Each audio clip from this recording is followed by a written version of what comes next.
నట్వర్, నువ్వు వినాయకుడిని ఆరాధ్య దైవంగా భావిస్తావు.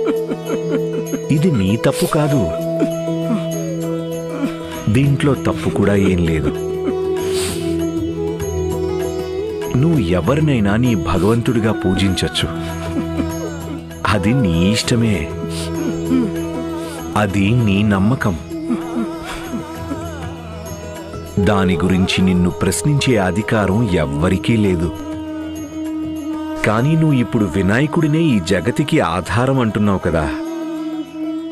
వినాయకుడే ఈ సృష్టిని సృష్టించాడని నువ్వు నమ్ముతున్నావు.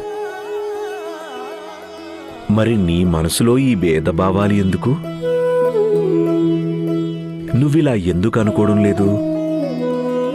అణువులోనూ వినాయకుడే ఉన్నాడని, ప్రతి కణంలోనూ ప్రతి వస్తువులోనూ వినాయకుడే ఉన్నాడు.